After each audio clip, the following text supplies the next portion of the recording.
Assalomu alaykum aziz dehqonlar. Bugun biz qishloq xo'jaligida eng kuchli, eng xavfsiz va eng samarali stimulyatorlardan biri gumin o'g'itlari haqida gaplashamiz. Gumin bu o'simliklar uchun tabiiy energiya manbai, ildiz va tuproqning haqiqiy lokomotivi. Gumin o'g'iti nima? Gumin tabiatning o'zi yaratgan organik moddadir. U chirindi, torf yoki ko'mir qatlamlaridan olinadi.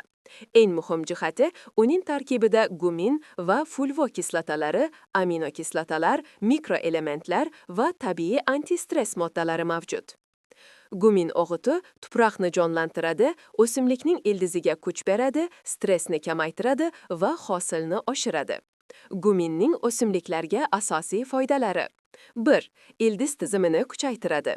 Gumin o'g'itlarining eng katta afzalligi ildiz tizimini 30-50% gacha kuchaytirishidir. Ildiz uzunroq, sichqondek oq va yon ildizlari ko'p oladi. Bu esa o'simlikning oziqa moddalarini 2 barobar tezroq olishiga yordam beradi. 2. Tuproqni yumshatadi va jonlantiradi. Ko'p marta sug'orilgan yoki kimyoviy o'g'itlar ta'sirida qattiqlashib qolgan tuproq gumin berilganda yumshaydi. Tuproqning havo almashinuvi yaxshilanadi. Suvni ushlab turish qobiliyati ortadi. Yana bir katta afzallik, gumin sho'rlangan tuproqlarda tuzlarni parchalab, o'simlikka qulay muhit yaratadi. 3. O'g'itlarning ta'sirini kuchaytiradi. Gumin o'g'itlarning ishini kuchaytiradi. Masalan, siz bergan azot, fosfor, kaliy o'g'itlari tuproqdan yuvilib ketmaydi. Gumin NPKni tuproq zarrachalariga yopishtirib qo'yadi. Natijada o'simlik ularni to'liq o'zlashtiradi. Natijada 20-30% yuqori hosil. Mevaning yiriklashishi. Gullar to'kilmasligi. Kuchli antistress sovuqqa, issiqqa, transplantatsiyaga. O'simliklar ko'chirilganda, sovuq tushganda yoki haddan tashqari issiqda stress bo'ladi. Gumin stressni kamaytirib, o'simlikning o'sishini barqarorlashtiradi. 5. Hosildorlikni oshiradi. Gumin o'simlikning immunitetini kuchaytiradi, gullarning to'kilishini kamaytiradi va mevaning sifatini oshiradi.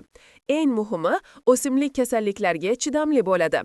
Guminni qanday to'g'ri ishlatish kerak? 1. Tomchilatib sug'orishda.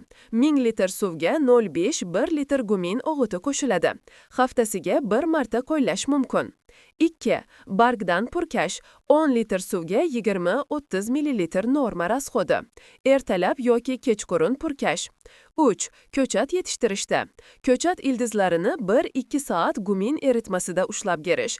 O'tkazilgandan keyin yana 1 marta sug'orib yuborish. 4. Sho'r tuproqlarda. Har 10-15 kunda 1 marta gumin berish, sho'rni parchalashda yordam beradi. 5. Har bir o'g'it bilan aralashtirish. NPK mikroelementlar, aminokislotalar bilan mos keladi. Faqat misli fungitsidlar bilan aralashtirmang.